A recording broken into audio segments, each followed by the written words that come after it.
College প্রফেসরকে ভালোবাসাই ছিল আখির জীবনের সবচেয়ে বড় ভুল। জেদ করে তাকে স্বামী বানাতে পারলেও তার স্ত্রী হতে পারেনি সে। প্রাক্তন যেন তার রক্তে মিশে গেছে। নিজের স্বামীকে প্রাক্তনের স্মৃতিতে কাতর দেখতে আর ফিরে উঠছে না আখি। অবশেষে নিয়ে নিল কঠিন সে সিদ্ধান্ত। স্বামীকে তার প্রাক্তনের সাথে মিলিয়ে দেওয়ার মতো ক্ষমতা মনে জুটিয়ে নিল সে। ভিতরটা পুড়ে ছাই হয়ে গেলেও চেহারায় কোনো ভঙ্গি ফুটে উঠল না তার। আদৃত অবাকত্বের চরম সীমায় পৌঁছে গেল। যে আখি তার পিছনে লাগা কোনো সাধারণ মেয়েকেও ছাড় দিত না, আজ সেই আখি বিনা দ্বিধায় তাকে তুলে দিল অন্যের হাতে। অবাকত্ব নিয়ে আদৃত জিজ্ঞেস করলো তাকে, তুমি রাইমার সাথে আমাকে মিলিয়ে দিতে এখানে এনেছ? মাথা ঠিক আছে তোমার আখি? আমরা বিবাহিত, এসব কি করে সম্ভব? হ্যাঁ, আমরা বিবাহিত ডক্টর আদৃত, তবে আজও আমরা স্বামী স্ত্রী হতে পারিনি। আর তার কারণ রাইমা, এবং তা মেনে নেওয়া আমার জন্য যতটা কঠিন তার থেকেও সহজ ছিল আপনাকে রাইমার হাতে তুলে দেওয়া। সামাজিক বন্ধনের জের নিয়ে আমি আপনাকে পেতে চেয়েছিলাম, তবে জানা ছিল না মনের বন্ধন সামাজিক বন্ধনের থেকে অনেক ঊর্ধ্বে। আর আপনার মনের বন্ধন আমার মনের সাথে দূর দূর অবধি নেই। তাই বলে এটা কোনো উপায় হতে পারে? তবে আপনিই বলুন সঠিক উপায় কি হবে? আপনি জীবন অন্যের স্মৃতিতে কাতর হয়ে কাটাবেন, আর আমি আপনার ভালোবাসার কাঙ্গাল হয়ে থাকব। আপনি ভালোই জানেন আমি ৮-১০টা অবলা মেয়ের মতো না। সজ্ঞানে বিশ্বাসী, কল্পজ্ঞান নিয়ে অবলা হয়ে জীবন কাটানো মেয়ে আমি না। আপনি রাইমাকে ভালোবাসেন, তা জানলে আমি কখনোই আপনাকে বিয়ে করতাম না। আপনি চিন্তা করবেন না, আমি বাড়ির সবাইকে বুঝিয়ে নিব, আর ডিভোর্সটা তাড়াতাড়ি পাবেন। বাকি আপনারা নিজেদের বিয়ের প্ল্যানিং করুন। চলি, কাজ আছে আমার। আখি, আমার কথা শোনো। আদৃতের ফিসে ডাকে দাঁড়ালো না আখি। আদৃত পিছু আসতে নিলে তার হাত ধরে নিল রাইমা। কোমল স্বরে বলল তাকে, কি হলো আদৃত? আজ ৬ মাস পর আমরা আবারও আশার কিরণ ফিরে পেলাম। অবশেষে আমাদের এক হওয়ার একটা উপায় তো বেরুলো, আর তুমি তো অস্বীকার করতে চাইছো। হাত ছাড়িয়ে নিল আদৃত। বেশ কর্কশ স্বরে শাসালো তাকে, দেখো রাইমা, আমরা অ্যাডাল্ট, এখনও তো টিনেজে রয়ে যায়নি যে মনের টানের কাছে দুর্বল পড়ে যাব। যেভাবেই হোক ওর সাথে আমার বিয়ে হয়ে গেছে, আর তুমি আমার অতীত। এটাকে মেনে নিয়ে আমি জীবন গুছিয়ে নেওয়াই ভালো। কথাটা কাকে বোঝাচ্ছ তুমি? আমাকে না নিজেকে? মনকে মানিয়ে নেওয়া এতই সহজ ছিল, তবে আজ বিয়ের ৬ মাস পরেও ওকে কেন স্ত্রীর মর্যাদা দিতে পারোনি? কেন এখনও আমার সাথে যোগাযোগ রাখো বলো? আদৃত নিশ্চুপ হয়ে দাঁড়িয়ে রইল। তার কাছে নেই কোনো জবাব। রাইমা সেই সুযোগে তাকে জড়িয়ে ধরে নিয়ে মন হালকা করতে চাইলে বেশ সরে দাঁড়ালো আদৃত। তুমি ভালো করে জানো রাইমা, গায়ে পড়া আমার পছন্দ নয়। তুমি আমাকে পছন্দ করো আদৃত, এটা তুমি নিজের মুখে বলেছ, তবে আমার কাছ থেকে কেন দূরত্বে থাকো? অনেক বিরহের পর তোমাকে ফিরে পেয়েছি আদৃত, তো আমাকে আজ ছেড়ে দিও না। আমি জানি তুমিও আমায় ভালোবাসো। আদৃত দ্বিতীয় কোনো বাক্য বলল না, দাঁড়িয়ে রইল প্রতিক্রিয়াহীন হয়ে। আখি আদৃতের নাম মাত্র এক পাগল নারী। ওর স্ত্রীর স্বীকৃতি পাওয়ার জন্য কতই না সাধনা ছিল তার। আদৃতের মন জয় করার কোনো সুযোগ ছাড়ত না সে। তবে আখির জানা ছিল না আদৃতের মনের এক খণ্ড অংশ জুড়েও নেই তার বাস। আখি ভাবত আদৃত তাকে হয়তো একদিন ভালোবাসবেই। তবে তার সেই ভাবনা অনর্থক প্রমাণিত হয় সেদিন রাতে, যখন আখি লুকিয়ে রাইমার সাথে আদৃতকে দেখা করতে দেখে। রাত তখন প্রায় ১টা। আদৃত বাড়ির পিছনের ঝোপের মতো জায়গায় দেখা করতে গিয়েছিল রাইমার সাথে। আখি কিছুটা টের পেয়ে পিছু নিয়েছিল তার। অতঃপর সেখানটায় গিয়ে যা শুনতে ও দেখতে পায়, তারপর আখি আর নিজের আয়ত্তে থাকতে পারে না। রাইমা আদৃতের হাত ধরতে চাইলে আদৃত হাত সরিয়ে নিল। রাইমা বলল, কেন এমন করছে আদৃত? তোমার পাশে থেকেও তোমার সাথে অল্প কথা বলার সুযোগ পাই না ওই আখির জন্য। আমার কলটাও ধরো না, মেসেজের রিপ্লাই পাই না তেমন। বলো কি করব আমি? রাইমা, আমি বিয়ে করে নিয়েছি, এখন যেভাবেই হোক আমাদের নিজেদের জীবনে মানিয়ে নিতেই হবে। তোমার তো আখিকে পছন্দ না মোটেও, তুমি তো আমাকে পছন্দ করো, তবে ওর সাথে কিভাবে মানিয়ে নিবে?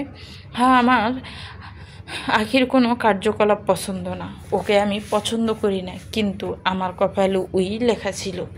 যা হবার হয়ে গেছে, এখন এসব মেনে নেওয়াই ভালো হবে।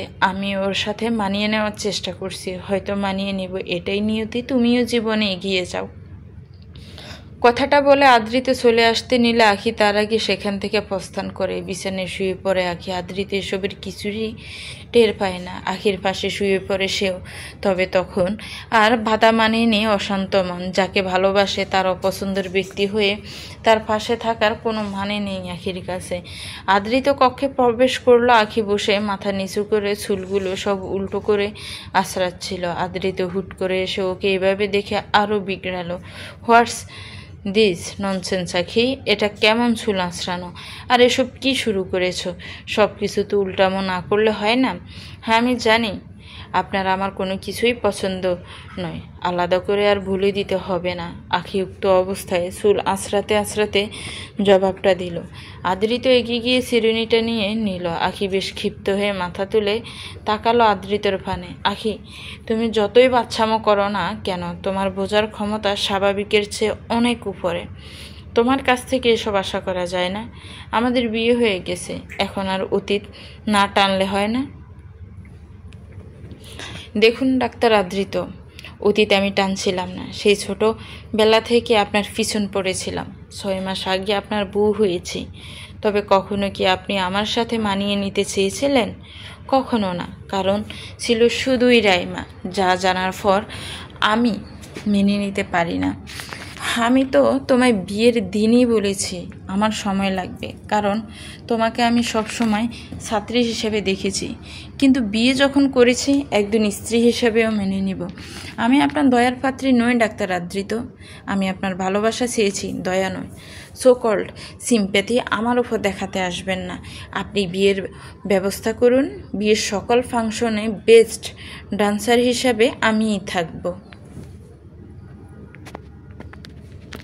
রাতের খাবারের পর আখি আদ্রিতের বাবারা একত্রে বসলেন। আখি আদ্রিতের কাছ থেকে সব শোনার পর আদ্রিতিকে উদ্দেশ্য করে বললেন, ডাক্তার আশরাফ, আদ্রিত আখি আমার একমাত্র মেয়ে। ও আমাকে সব কিছু খুলে বলেছে।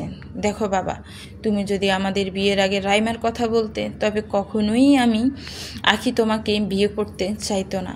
আমি ওকে এই শিক্ষা দিইনি, আর আমরাও বিষয়টা সুন্দরভাবে মেনে নিতাম। তুমি শুধু তোমার বাবা আর আমার সম্পর্ক নষ্ট হয়ে যাবার ভয়ে এমন সিদ্ধান্ত নিলে, তা কি মেনে নেওয়া যায়? স্যার, যা হবার তা হয়ে গেছে। আমি আর আখি মানিয়ে নিলেই তো হয়। আমার মেয়ে স্বাধীনতা প্রিয়। আমি চাই না ও জীবনে এভাবে মানিয়ে নিক। তোমাদের মধ্যে যখন সেই ভালোবাসার সম্পর্ক নেই, তবে এই সম্পর্ক রেখে লাভ নেই। মাত্র 6 মাস হয়েছে। তাছাড়া আমার মেয়ের খুশির জন্য আমি বিয়ে দিয়েছিলাম। তবে ও যদি তোমাকে ছেড়ে দিয়ে খুশি হয়, এটাই আমার জন্য গুরুত্বপূর্ণ। কিন্তু স্যার, এতে করে আপনাদের আমাদের সম্মান। দেখো আদ্রিত, সম্মানের দোহাই দিয়ে জীবন বিষাদময় করে তো লাভ নেই। লোকের কি আজ কথা বলবে, কালকে ভুলে যাবে। তুমি ভয় পেও না, এতে আমাদের সম্পর্ক কোনো সমস্যা হবে না। আমি শুধু চাই আমার মেয়েটা অবলা নারীদের মতো জীবনে মানিয়ে না নেয়। এখন বাকিটা আপনিই বলেন এমপি সাহেব। বাচ্চাদের উপর অধিকার খাটাতে গিয়ে কি ঘটিয়েছেন দেখুন তো। আমাকে ক্ষমা করে দে আশরাফ, আমি তোমাদেরও দোষী। আখি আদ্রিত নিজের মনের খুশির উপর তোমাদের কথা ভাবিনি, কিন্তু আমি সব ঠিক করে দিব। আখি যখন এই সম্পর্কে থাকতে চায় না, তবে আমি ওদের ডিভোর্সের ব্যবস্থা করছি। বাকি আদ্রিত, তুমি কি এই বিষয়ে কিছু বলতে চাও? আপনারা এখনও হুটহাট ডিসিশন নিচ্ছেন। বিয়ে তো ছেলে খেলা নয়। আমাকে বাবার সুযোগ দিন। কথাটা বলে আদ্রিত উঠে চলে গেল। আখি নির্বাক হয়ে তাকিয়ে রইল তার যাওয়ার পানে। বলতেই পারত, আমি পছন্দ করি আখিকে, ওকে ছাড়বো না। কিন্তু না, ও সময় চাইল। আখিকে ভালোবাসলে হয়তো এর সম্পর্ক ভাঙা নিয়ে এত বিবেচনা করতো না, সম্পর্ক সুন্দর করে নিত। এটাই আখির ব্যর্থতা। দীর্ঘ নিঃশ্বাসে স্থান ত্যাগ করলো। কক্ষে আদ্রিতের মুখাপেক্ষী হতে হলো আখিকে। আদ্রিত বেশ রাগী অবস্থায় নিজেকে দমন করে নিয়ে গম্ভীর স্বরে বলল, আমাদের স্বামী স্ত্রীর গোপন কথাগুলো তুমি এভাবে বলে বেড়াবে আমি কখনো ভাবিনি। কি সম্মান রয়ে গেল আমার ওনাদের সামনে? আমি শুধু সত্যটা বলেছি। এখানে আমার আর কিছু করার ছিল না। কোনো উপায় তো বের হবে এটার। আপনি লুকিয়ে প্রেম করবেন আর আমি ওতে পর্দা দিব, এমন বউ আমি না। আপনি যখন অন্যতে খুশি হবে আমি কেন আপনাকে খুশি খুঁজব? আমি কখন লুকিয়ে প্রেম করলাম? বলেছি তো সময় লাগবে। হুট করে তোমার প্রেমে পড়ে যাবার মতো কোনো মুখ্য কারণও তো নেই। আর সেই মুখ্য কারণের অপেক্ষায় আমার জীবন কাটিয়ে দেওয়ার কোনো গুরুত্বও আমি দেখছি না ডাক্তার আদৃত। আপনাকে আপনার ভালোবাসার মানুষ পাইয়ে দিচ্ছি, তাতে কি মন নেচে উঠছে না আপনার? তুমি কিন্তু বেয়াদবির সীমা লঙ্ঘন করছো আখি। তোমার এসব আচরণের কারণেই তোমাকে আমার পছন্দ না, আর হয়তো কখনো হবেও না। পছন্দই নয় যখন, তবে কেন মানিয়ে নিতে চাইছেন আমার সাথে? বিয়ে করেন না যাকে পছন্দ। সুযোগ তো করে দিয়েছি, করে নিন, বিয়ে করুন। আখি বেশ চেঁচিয়ে কথাগুলো বললে আদ্রিতের রাগটা বেড়ে গেল, যার ফলস্বরূপ বলে উঠল, হ্যাঁ করবো বিয়ে। সত্যি তোমার মতো মেয়ে আমাকে রিজার্ভ করে না। রাইমা আমার জন্য পারফেক্ট, যাকে আমি পছন্দ করেছি। I know, so best of luck. আখি আর দ্বিতীয় কথা বলল না। হালকা স্বরে কথাটা বলে দীর্ঘ নিঃশ্বাস বেরিয়ে গেল ঘর থেকে। রাত 12টা আখি তার বাইক নিয়ে বেরিয়েছিল সেই কবে। বর্তমানে নির্জন এক নদী তীরে বসে আছে, নেই যেন তার কোনো ডর ভয়। মনে ধরা দিল আদ্রিতের বলা শেষের সেই তিক্ত বাণীগুলো। দাঁতে দাঁত চেপে ঘন নিঃশ্বাসের সহিত নিজেকে সামলে নেওয়ার চেষ্টা করছে। রাগ দমন করতে না পেরে বলতে লাগলো খানিক চেঁচানো স্বরে, কেন কেন কেন আমার সাথে এমন করলেন আপনি? কি ক্ষতি করেছিলাম আমি আপনার? কি কমতি রেখেছিলাম ভালোবাসায়? আপনি আমায় পছন্দ অবধি করলেন না, তবে কেন বিয়ে করলেন? কেন দয়া করতে চাইছেন, যেখানে ভালোবাসার উপর দয়া শুধু একটা বিষাদময় অধ্যায়? আপনার দয়া তলে থাকবে না এই একই। যতটা সাধনা নিয়ে ভালোবেসেছি, ততটাই সংগ্রাম সহিত আপনাকে সঁপে দিব তার হাতে, যার কাছ থেকে ছিনিয়ে নিয়েছি। আফসোস শুধু এটুকু যে আপনি আমাকে চিনতে পারলেন না। সঙ্গে আনা পানির বোতল থেকে অল্প জল পান করে বাকিটা মাথায় ঢেলে দিল আখি। যদি রাগটাও অল্প শান্ত হয়, তখনই সেখানে অন্য কারো উপস্থিতি টের পেল। বিচক্ষণ দৃষ্টি নিয়ে আশপাশটা ভালোই দেখে নিল। অল্পক্ষণ অনুধাবন করে বেশ জোরালো গলায় বলে উঠল, কে এখানে? কোনো জবাব পেল না আখি, তবে দুই একবার জিজ্ঞেস করার পর খানিকটা দূর থেকে কারো পালিয়ে যাবার শব্দ পেল। আখিও সেদিকটাই গেল, কিন্তু আর পেল না কারো কোনো সাড়া শব্দ। কয়েকবার জিজ্ঞেস করলো আবারও, কাউকেই পেল না। জঙ্গলের এক পাশে সরু রাস্তা দিয়ে একজন বলিষ্ঠ যুবক রক্তাক্ত অবস্থায় ছুটছে, তার পিছন হুডিয়ালা কেউ একজন তাড়া করছে। হঠাৎ সে অজ্ঞাত ব্যক্তি ভারী কিছু দিয়ে তার দিকে ছুঁড়ে মারে। লোকটি তাতে রাস্তায় আছড়ে পড়ে। ছেলেটির চোখে মুখে মৃত্যুর ভয় স্পষ্ট ভেসে উঠছে। শরীর পিছিয়ে কাঁপান্ত ঠোঁটে অনুরোধ করতে থাকলো, আমাকে মেরো না, দয়া করে আমাকে মেরো না। লোকটি তার কোনো উত্তর না দিয়ে স্বাভাবিক ভঙ্গিতে তার দিকে এগুতে লাগলো, হাতে রক্তাক্ত একটা ধারালো ছুরি। লোকটি ফান বাঁচানোর ব্যর্থ চেষ্টায় আবারও উঠে পালাতে লাগলে অজ্ঞাত সে ব্যক্তি বড় ধারালো ছুরি তার ফানে ছুঁড়ে মারে। ছুরিটা ঠিক লোকটার মুখের এক প্রান্তে ঢুকে মাথার পিছন দিয়ে বের হয়। লোকটি মাটিতে পড়ে মৃত্যু যন্ত্রণায় কাতরাতে শুরু করে। অজ্ঞাত সেই ব্যক্তি তার পাশে এগিয়ে যায়, তার মাথা থেকে ছুরিটা টান দিয়ে বের করে তাকে পাল্টে তার বুক বরাবর ছুরি ঢুকিয়ে তার মৃত্যু নিশ্চিত করল। রাত 3টায় আদ্রিতে চোখে ঘুমের খোঁজ নেই। আখি চিন্তা বেশ বর করেছে আজ ওকে। এত রাতে আখি কখনো ঘরের বাইরে থাকে না। অভিমান একপাশ করে তাকে ফোনও করেছিল কয়েকবার, তবে ওর ফোনটা অন্য কাউকে বিষয়টা জানানো এখন উচিত হবে কিনা বুঝে উঠতে পারছে না। আখিকে বলা কথাগুলো তো এখন নিজের মনেও খারাপ লাগা অনুভূতির সৃষ্টি করেছে। আদ্রিত কখনো এতটা রাগে না, তবে আজ নিজেকে আয়ত্ত করতে পারেনি। আখি বরাবরই আদ্রিতের নামে পাগল। হঠাৎ করে ওর এমন মতামত মেনে নিতে পারছে না সে। অনুশোচনা আর আখির অপেক্ষা উভয়ে মনের দহন আরও প্রখর করে আদ্রিতের।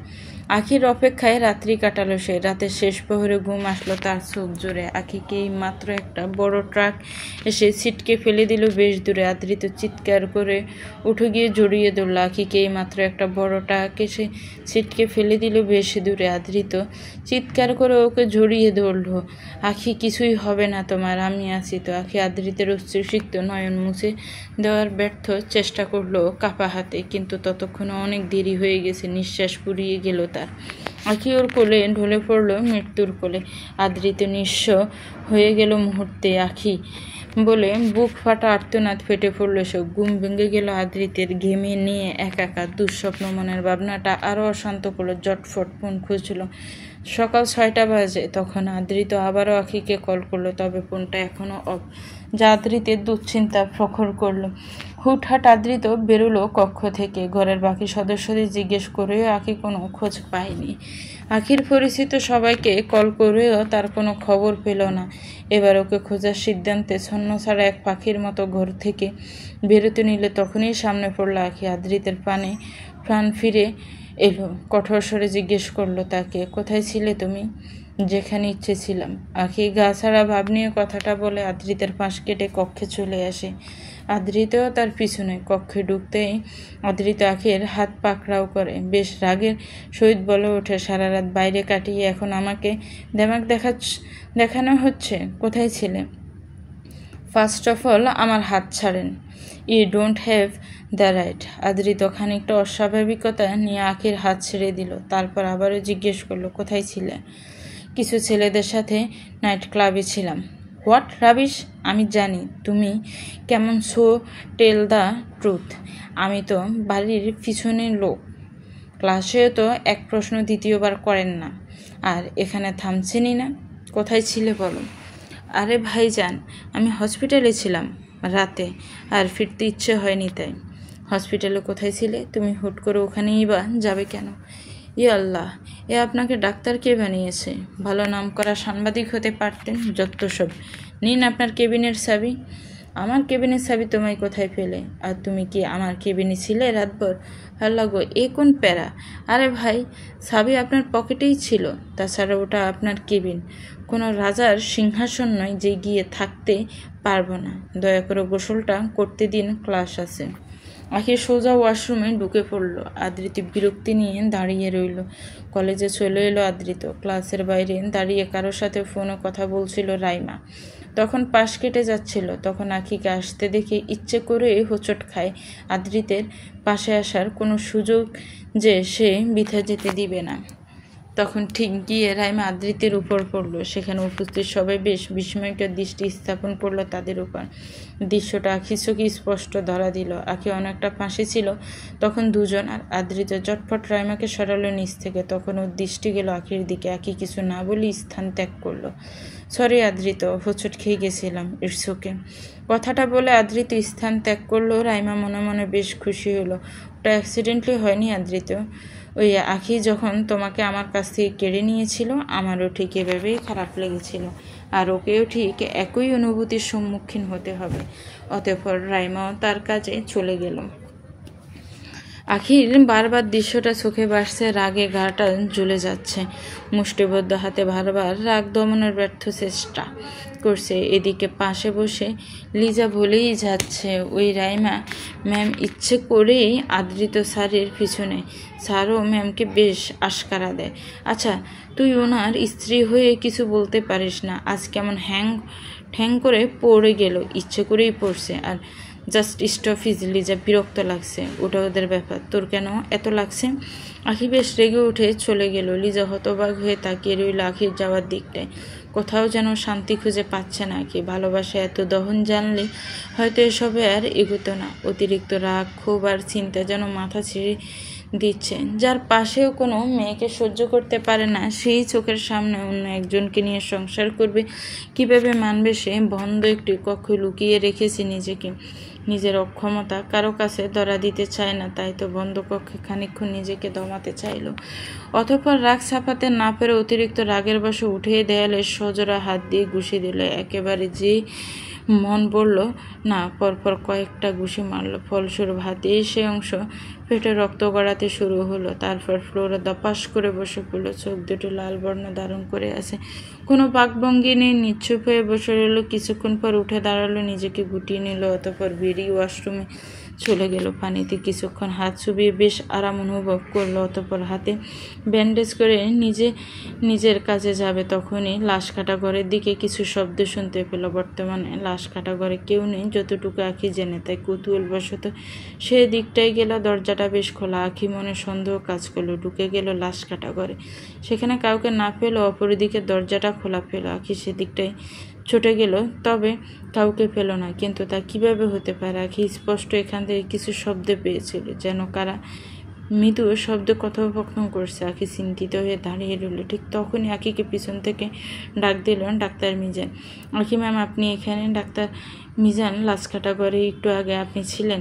নো ম্যাম, আমি এখনই এসেছি। এখানে আসলে আজ সকালে এসে দেখি দুটি লাশ মিসিং। প্রথমে ভেবেছি নার্সেরা হয়তো আমাকে না বলে এমন কাণ্ড ঘটিয়েছে, তবে খোঁজ নিতে গিয়ে জানলাম কেউ এই বিষয়ে কিছু জানে না। হাসপাতালের কোথাও লাশ নেই। এখন এসেছিলাম বিষয়টি আবারও যাচাইয়ের জন্য। কিন্তু সত্য এটাই যে আজও দুটি লাশ চুরি হয়েছে। হোয়াট? ডাক্তার আশরাফ কি বিষয়টি জানিয়েছেন? না, এখন যাচাই করেই বলতে যেতাম। আমি যাচ্ছি ওনার কাছে। আঁখি চলে গেল তার বাবার কাছে। ডাক্তার আশরাফ খবরটা শুনে হতভম্ব হয়ে গেলেন, বেশ রেগেও গেলেন। ওরা কোথায় থাকে সব? আর সিসিটিভি ক্যামেরাগুলোর কি হয়? হসপিটালের রেপুটেশন নিয়ে আতঙ্কিত হচ্ছে এখন আমাকে। ওদের একটাকেও আমি ছাড়ব না। পাপা, হাইফার হচ্ছ কেন? সিসিটিভি সিস্টেম আজও হ্যাক করা হয়েছিল। আর শুধু তো আমাদের হসপিটাল না, শহরের আরও কয়েকটা হসপিটাল থেকেও ঠিক একইভাবে ইদানিং লাশ চুরি হচ্ছে।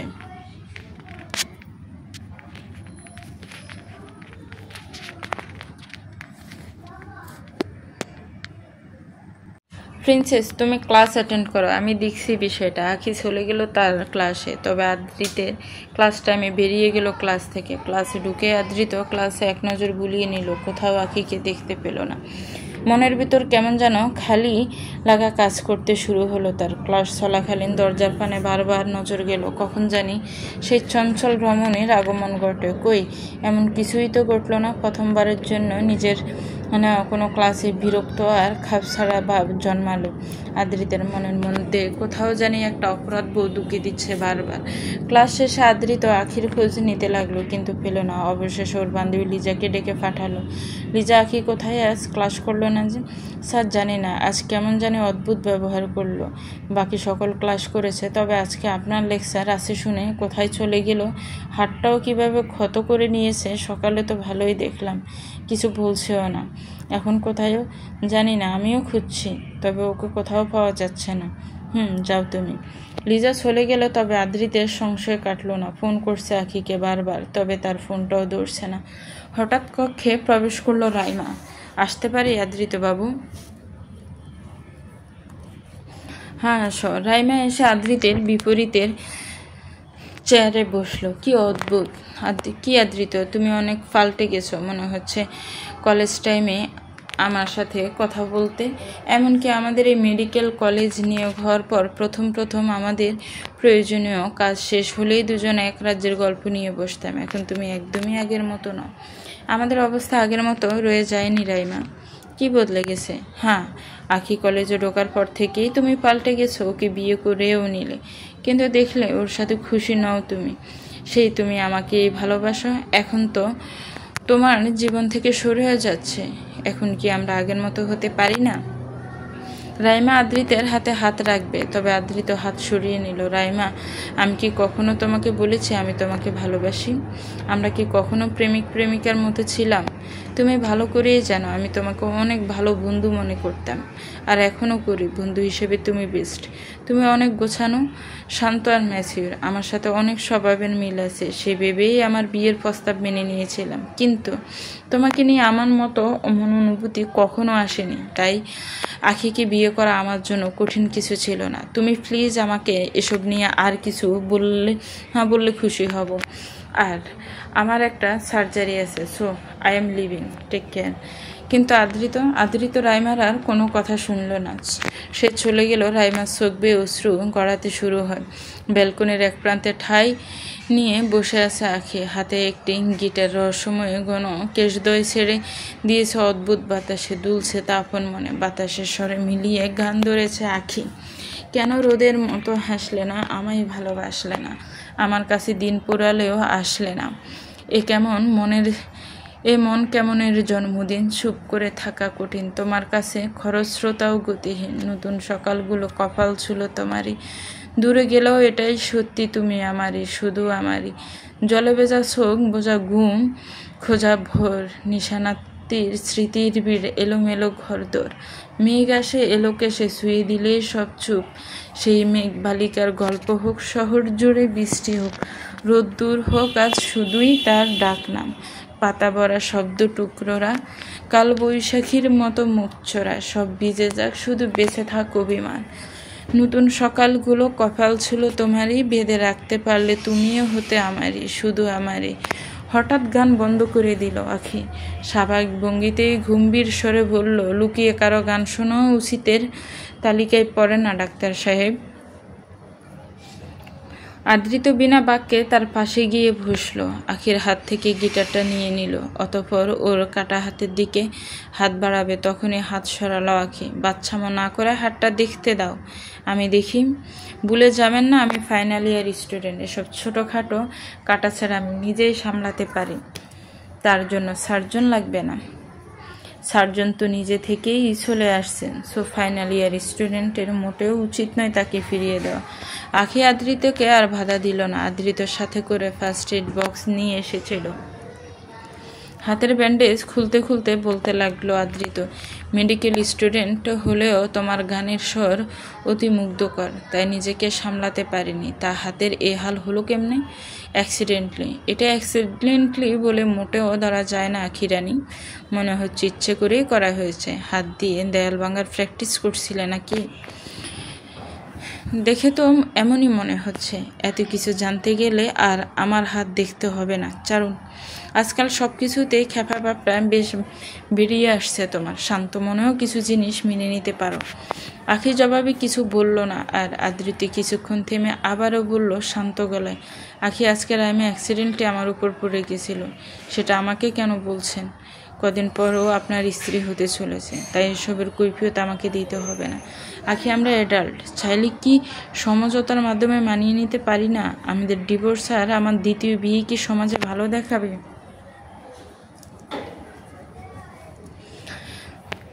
আপনি আমাকে ভালোবাসেন? আদৃত অল্প থমকালো, অতঃপর বলল, আবারও? না বাসলে মানিয়ে নিতে গিয়ে তার জন্ম নিয়েই নিবে। প্রশ্ন করেন আমাকে। চেষ্টা করলে পছন্দ সৃষ্টি হতেই পারে। তাছাড়া আমি তোমাকে অপছন্দ করি বিষয়টা তেমনও না। রাইমাকে ভালোবাসেন? ওকে আমার পছন্দ, আমি যেমনটা চাই তেমনই। আর কলেজ টাইম থেকে আমরা বেস্ট ফ্রেন্ড। ও আমায় ভালো করে জানে, ওর সাথে ভালো থাকি, এটাই। পারবেন ওকে জীবন থেকে সরিয়ে দিতে? চেষ্টা করব যাতে ও কখনো আমাদের মধ্যে না আসে। আমাদের সম্পর্ককে আরও একটা সুযোগ দেওয়া উচিত বলে মনে হয় আমার। কখনো আপনি আফসোস করবেন না যে রাইমা আপনার জীবন সঙ্গিনী হলে ভালো হতো? জানি না, তবে এই আফসোসটাও যাতে না আসে সে চেষ্টা করব।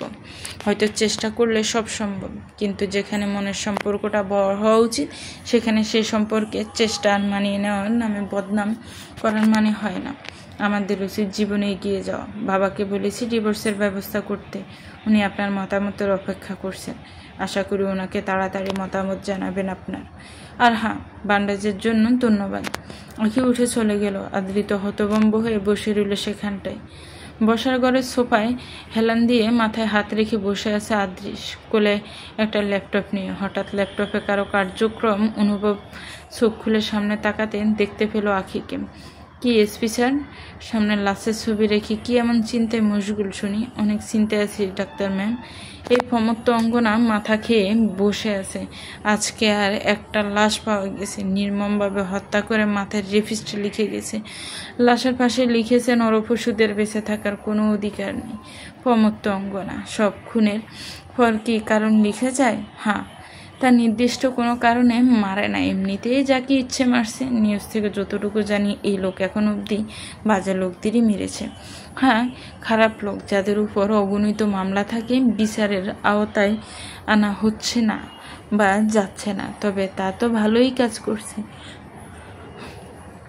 হা হা হা, আপনার কাজের ভার কমিয়ে দিচ্ছে, হা হা হা। আদ্রিত আখির খোঁজে কক্ষ থেকে বেরোতে উক্ত দৃশ্য তার চোখে পড়লো। আখি আদৃশের বেশ পাশে বসে গল্প করছিল। তুমি হাসছো? ও এক পাগল লোক, সিরিয়াল কিলার। ও আমার ভার কমাচ্ছে না চাই। হুট করে প্রাণ নিয়ে নেওয়া তো কিছুর সমাধান হতে পারে না, সব কিছুর জন্যই আইন আছে। আচ্ছা, আপনার মাথা থেকে প্রমোত্তঙ্গনার ভার তো নামাতে পারবো না, তবে কিছু সময় চিল করাতে পারি আপনাকে। আর তা কীভাবে ডাক্তার ম্যাম? তখনই কলিং বেল বাজলো। আখি ছুটে গেল সেদিকে, অতঃপর দুটো বক্স নিয়ে ভিতরে আসলো। এই যে চিল করার ওষুধ, পিৎজা খেয়ে ভালো একটা হরর মুভি দেখবো টিভিতে একসাথে। দ্যাটস গ্রেট, চলে আসো। তা প্ল্যানিং করে দুটো পিৎজা আনালে নাকি? হ্যাঁ, রাত 1টা বাজে। এত রাতে এই ঘরে আমি আর আপনি ছাড়া কেউ জাগে না। ঘুম আসছিল না, তাই প্ল্যানিং করেই নিলাম। চলেন একটা ভালো মুভি লাগান তো। আদ্রিত নিঃসব হয়ে উপর থেকে সব কিছু দেখছে, আর একটা রাগ হচ্ছে তার, তবে তার নির্দিষ্ট কারণ খুঁজে বের করতে অক্ষম সে। আর সেখানে না দাঁড়িয়ে রুমে চলে গেল, বিছানায় শুয়ে পড়ল। শান্তির কোনো খোঁজ পাচ্ছে না। বারবার আখি আদৃশের একত্র বসে থাকার দৃশ্য চোখে ভেসে ওঠে, তাকে বিরক্ত করছে। ব্যর্থ চেষ্টার পর আদৃত উঠে বসলো, অতঃপর কক্ষের বাইরে হাঁটা দিল। আখি পিৎজা খাচ্ছে আর মুভি দেখছে। আচমকা জোড়া হাওয়া বইতে লাগলো। বেশ খানিকটা ঘরের ভিতরও প্রবেশ করে আখির উন্মুক্ত চুলগুলো দোলাচ্ছে। আখি মুভি দেখছে আর মাঝে মধ্যে আদৃশের উদ্দেশ্য মুভি নিয়ে এটা বলছে। আদৃশ হঠাৎ মুভি থেকে দৃষ্টি সরালে নজর গেল সেই মায়াবিনী রূপসীর উপরে। এ যেন এক সৌন্দর্যের প্রতীক। তার চঞ্চল কেশ ছুঁয়ে দিতে বড্ড মন চাইছে। তার এই আকুল সাইডে ইচ্ছে থাকলেও পূরণে ব্যর্থ আদৃশ। তাকে এক নয় হুটহাট আখির দৃষ্টি গেল আদৃশের পানে। ব্রু কুচকালোর সাথে সাথে, কি স্পেশাল সুন্দরী মেয়ে দেখেননি আগে কখনো? অন্য কারণ এভাবে তাকানো, নাকি আমাকে কোনো খুনির সাথে মিলিয়ে দেখতে চাইছেন? আরে তা নয়, আসলে দেখছিলাম কতটা নির্ভয় হলে মধ্যরাতে এভাবে পিৎজা খেয়ে কেউ ভূতের মুভি এনজয় করতে পারে। তো এখানে ভয় কিসের? আপনিও তো করছেন না? আমি তো পুলিশ, আমার কর্তব্য আমাকে ভয় পাবার অনুমতি দেয় না ম্যাম। ও সাহস বুকে থেকে আসে জনম, কারো প্রফেশন থেকে নয়। তোমার সাথে আমার কথায় যেটা কখনো হবে না। তখনই সেখানে আদৃতের আগমন ঘটল। তোর আর কোনো কাজ নেই আদৃশ? অনেক রাত হয়েছে, গিয়ে ঘুমিয়ে পড়। আখি চলো ঘুমাবে, এমনভাবে বলছেন যেন আমাকে কোলে নিয়ে ঘুম পাড়াতে হবে আপনাকে। আপনি গিয়ে ঘুমিয়ে পড়ুন। হ্যাঁ আদৃত, জাস্ট চিল। এত সিরিয়াস হলে কি লাইফ চলে? সেই ছোটবেলা থেকেই তুই এমন, আর এখন জীবন এনজয় করবি। আমি আমার মতো আমার জীবন ঠিকই এনজয় করছি। আচ্ছা বুঝেছি, নে পিৎজা খা। আমি পিৎজা? কথাটা পুরোনোর আগে আখি বলল, খান না। জানি, তাই ডাকিও নি।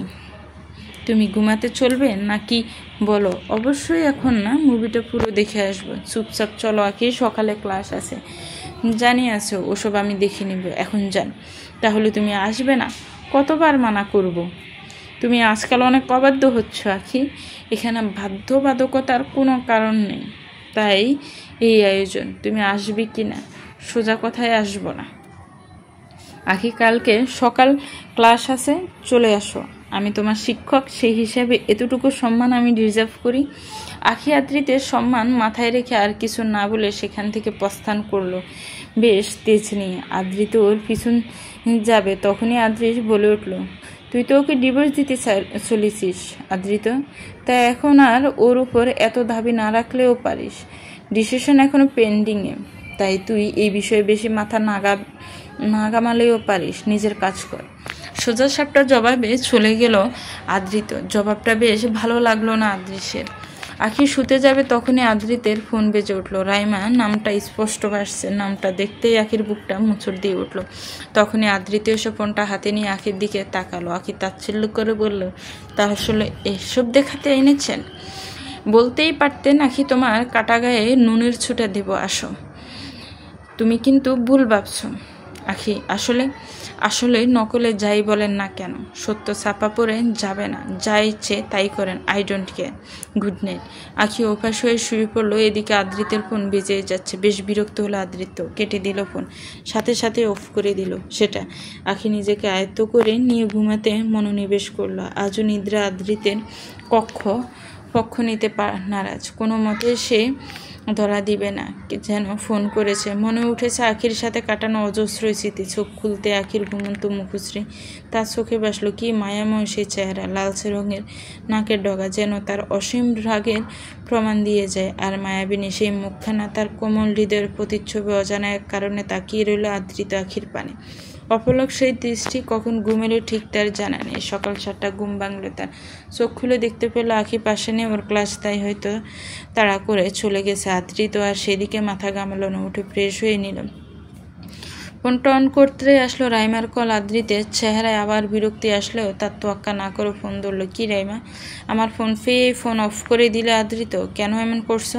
আমাকে একটা উপায় তো দাও। রাইমা, আমি বুঝতে পারছি না তুমি আসলে চাইছোটা কি। আমি তো ক্লিয়ার করে সব বলেছি। কিসের অপেক্ষা করছো তুমি? কি ঠিক আছে তোমার আমার জীবনে? রাইমা, আমার একটু ফর সার্জারি আছে, যেতে হবে, এখন আর কথা বলতে পারবো না।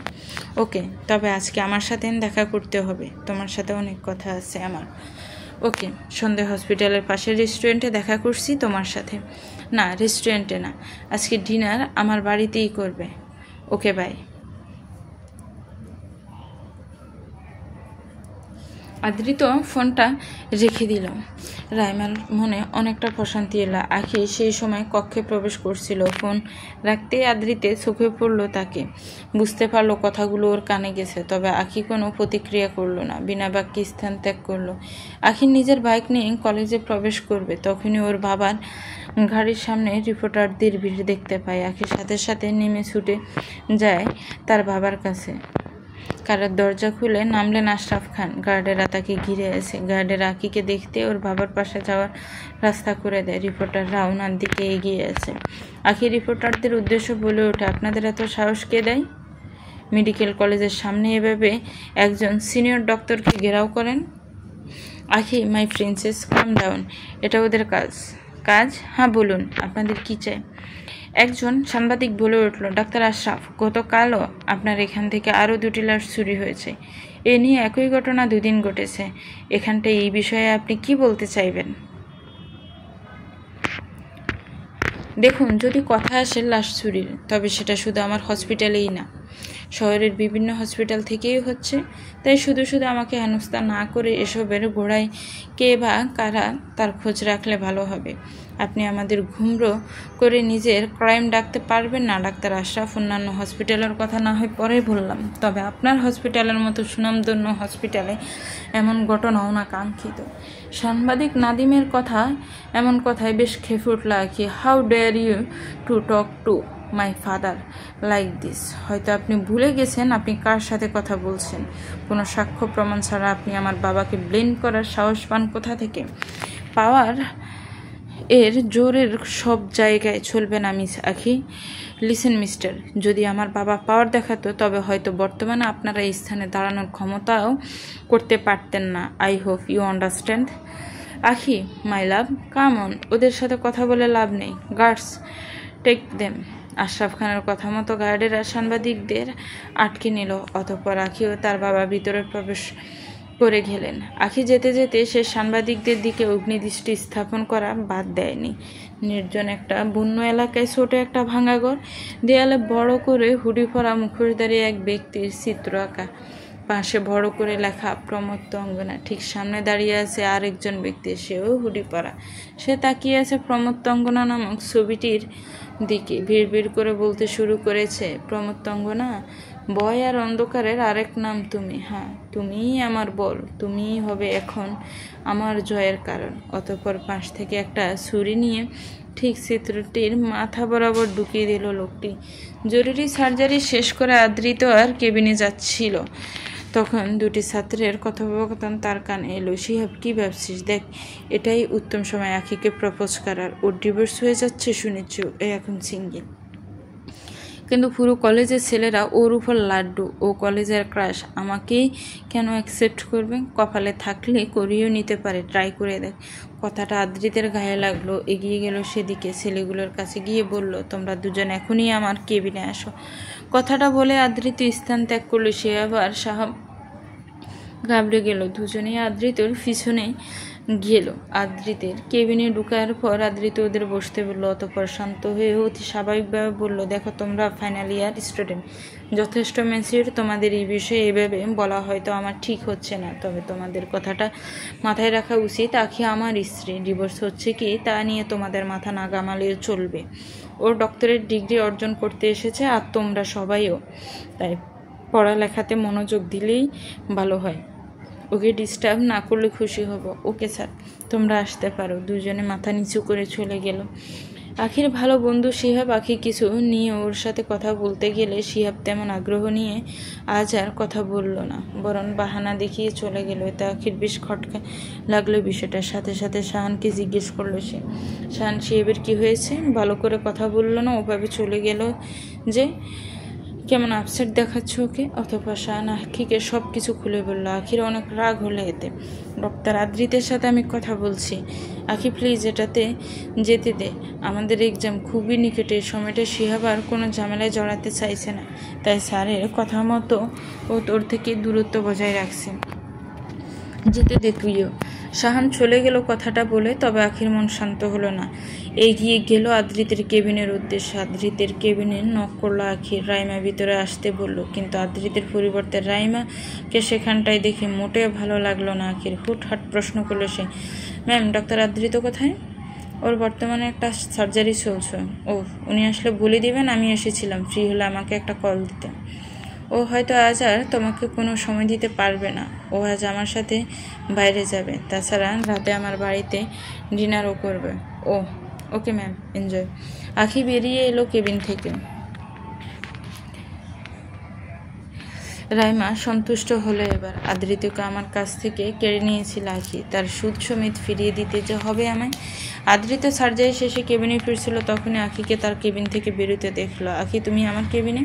কিছু বলবে? বলার তো অনেক কিছু ছিল, কিন্তু আপনার হবু বউকে নিয়ে এত ব্যস্ত হবেন জানতাম না। দিনভর ঘোরাফেরা আর রাতভর আড্ডার প্ল্যান আপনার, তার উপর আমি আবার কি বলতে যাব? হোয়াট ননসেন্স, এসব কে বলেছে তুমি? বলো কি বলবে। Don't worry, enjoy your time. আমি বলার কথা সঠিক সময়ে ঠিক বলেই দিব। আমার ক্লাস আছে, চলি। আখি চলে গেল। আদ্রিত ব্যবসাকে খেয়ে গেল। কিছুই বুঝতে না পেরে কক্ষে প্রবেশ করলো। অতঃপর কক্ষে রাইমাকে দেখে আসল কথা বুঝতে আর তার বাকি রইল না। হুটহাট জিজ্ঞাসা করলো, তুমি কি বলেছো আখিকে রাইমা? চলবে তো ভিউয়ার্স, সেটাই গল্পটার প্রথম পর্ব। গল্পটা কেমন লেগেছে একটি কমেন্টস করে জানাবেন। গল্পটা তো অনেক টুইস্ট আছে, গল্পটা খুবই সুন্দর। ভালো লাগলে একটি লাইক করবেন, ভালো লাগলে গল্পটাকে শেয়ার করবেন। আল্লাহ হাফেজ, আসসালামু আলাইকুম।